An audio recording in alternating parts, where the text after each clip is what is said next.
Oui, absolument. En fait, on est plutôt dans une phase de diminution. Donc, on est passé de 1070 cas la semaine dernière, parce qu'on a corrigé légèrement les chiffres, à 734 à ce jour cette semaine. Donc, évidemment, c'est très encourageant.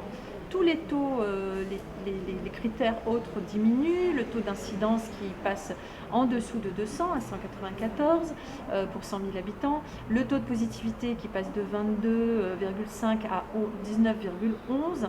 Le R surtout, le taux de reproduction du virus qui est bien en dessous de 1 maintenant, puisqu'il est à 0,70 au lieu de 0,92 la semaine dernière.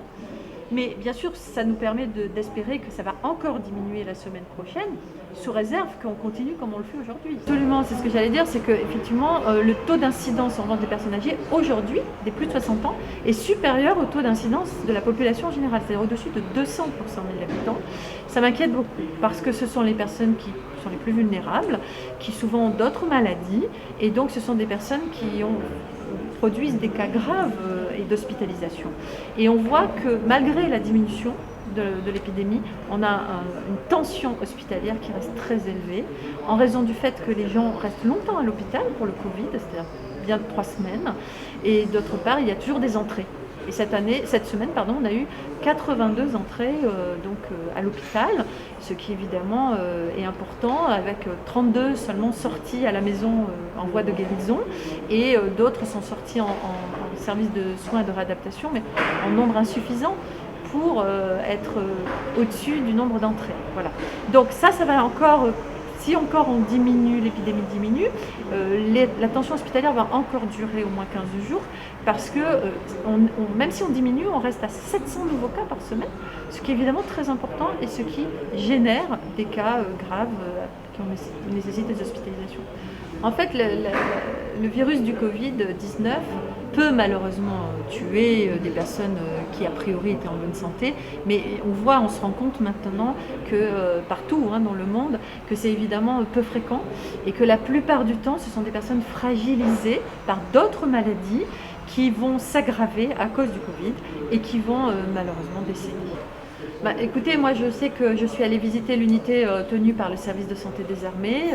C'est une unité qui est bien en lien étroit bien sûr avec le reste de la réanimation. Ils font des staffs communs, ils travaillent ensemble, ils s'entraident évidemment lorsque c'est nécessaire.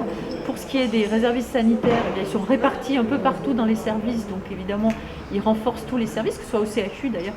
Et je tiens à dire que les autres hôpitaux apportent fortement leur contribution, le CHBT, mais aussi la clinique des Eaux Claires et les autres, la polyclinique avec la dimension maternité de dames qui parfois peuvent avoir le Covid, ou bien les autres établissements dans les suites de soins et de réadaptation.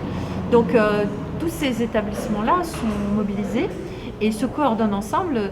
Dans le cadre du plan Orsan, on a un point de situation ensemble tous les mardis soirs et tous les jeudis soirs. Les gens sur les taux de positivité, effectivement, on a des taux d'incidence qui diminuent, on a moins de gens qui sont testés positifs cette semaine. En revanche, il faut rester vigilant parce qu'à l'hôpital, on a toujours une pression importante.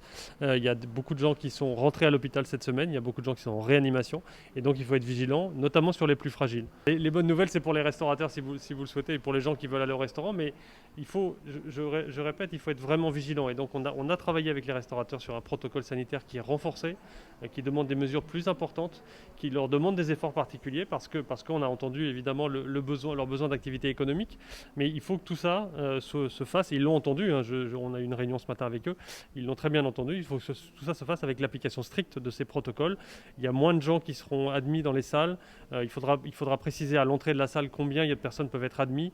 On préconise de faire des réservations par internet ou par téléphone avant, ça permettra d'ailleurs de laisser ses coordonnées tout de suite, puisqu'on va avoir besoin de laisser dans un carnet dit de contact l'ensemble des coordonnées des clients qui sont venus. On demande à préconiser évidemment le port du masque pour les professionnels, ça c'était déjà le cas. On demande à ce que les clients gardent le masque le plus longtemps possible, même une fois qu'ils sont installés à table en attendant de prendre leur premier plat. On demande vraiment que les paiements et que les commandes se fassent assis à table, ça évite de se déplacer. Voyez, donc il y a beaucoup de mesures qui sont prises pour que on diminue vraiment très fortement la possibilité de risque de contamination. Exactement, en fait on fait la différence entre les activités qui font se mélanger les uns avec les autres sans protection, puisque quand on fait du sport, c'est compliqué d'avoir des protections.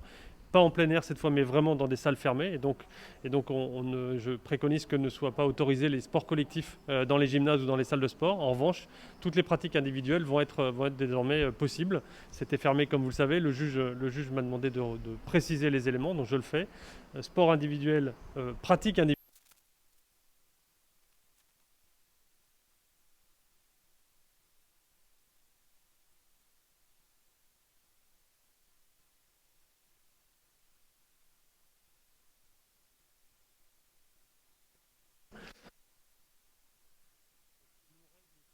On garde les efforts constants.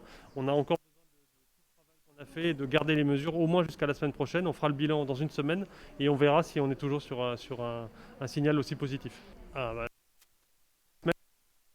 On en a pris l'habitude, toutes les semaines on regarde les chiffres, on se retourne on voit l'évolution des chiffres et on regarde s'il faut adapter les mesures, dans un sens comme dans l'autre, hein, c'est important de le dire. Tous les efforts que nous faisons en ce moment collectivement, que chacun fait aussi individuellement, ils doivent servir pour qu'après on abaisse la pression qui sera mise sur toutes les contraintes de nos concitoyens. Vous le voyez, voilà, les 3 semaines que j'ai données, ça fait 2 semaines qui viennent de s'écouler, on a une semaine devant nous encore, donc on se donne rendez-vous dans la dernière semaine de ces 3 semaines.